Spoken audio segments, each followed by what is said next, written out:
Hello mga kaosisero at kaosisera, ako si Cinderella na sa channel ko. Wala na mahabang pa intro pa.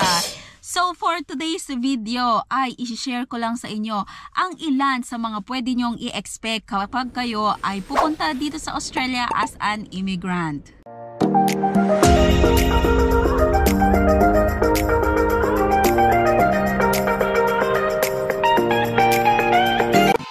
Arriving in Australia as an immigrant can be both challenging and exciting. I-share ko sa inyo ang ilan sa mga aspeto na pwede nyong i-expect kapag kayo ay dumating na dito sa Australia. Unang-una, kapag kayo ay nandito na sa Australia ay kakaharapin ninyo itong immigration checks upon your entry.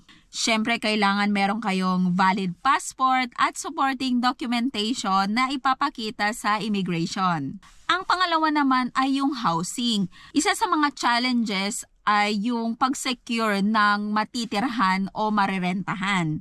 Especially sa mga major cities like Melbourne and Sydney, napaka-challenging pong makahanap ng uupahan o ng titirahan.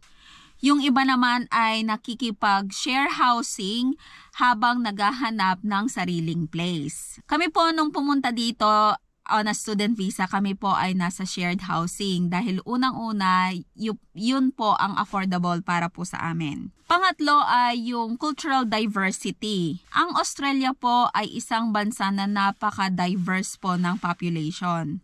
Makakakilala po kayo ng iba't ibang nationality from all over the world. At ang mga Australians po ay sila ay open and friendly. At makakapag-encounter din po kayo ng iba't ibang culture na it will take time bago po tayo makapag-adjust.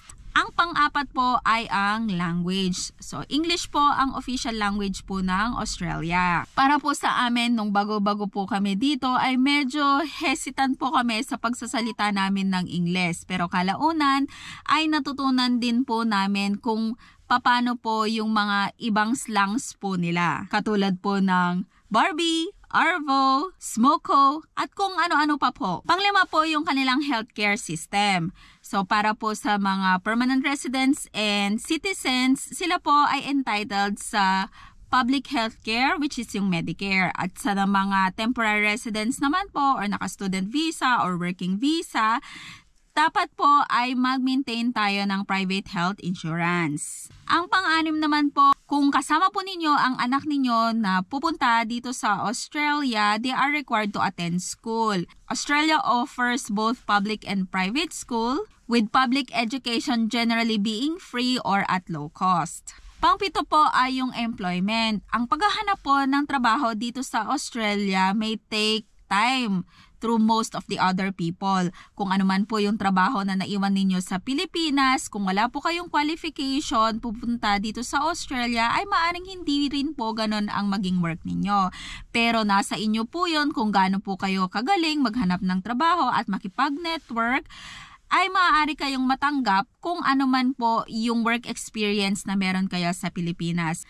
But other than that naman po ay maraming employment opportunities. Huwag nga lang po tayong mamimili sa umpisa. Share ko lang po yung experience ko sa inyo nung nagpunta po kami dito on a student visa ay puro po unsuccessful ang aking application dahil unang-una wala akong full-time working rights at wala rin po akong local experience. So, okay lang po yon. Ang sunod naman po ay maging handa tayo sa cost of living. Ang cost of living po dito sa Australia ay mataas, especially kung nasa major cities po tayo. Housing, transportation, utilities, groceries, yun po yung mga major expenses po natin, kaya dapat po tayo ay marunong mag-budget. Sa mga smaller cities and regional areas po ay mas mababa ang cost of living pero fewer po ang job opportunities. Ang sumunod naman po ay ang social services. Kung magmamigrate po tayo dito sa Australia on a permanent resident visa, ay magkakaroon po tayong access sa mga social services like unemployment, child support, and family assistance. Pero kung tayo naman po ay naka-temporary visa, limited lang po yung mga access natin sa social services.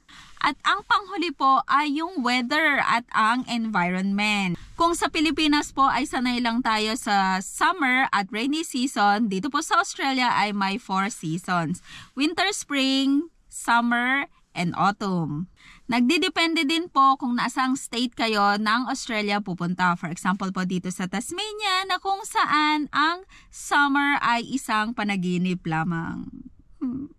So in summary, immigrating to Australia offers many opportunities but also comes with its own set of challenges, especially in terms of finding housing, employment, and adjusting to a new culture. Yun lamang po, sana may natutunan.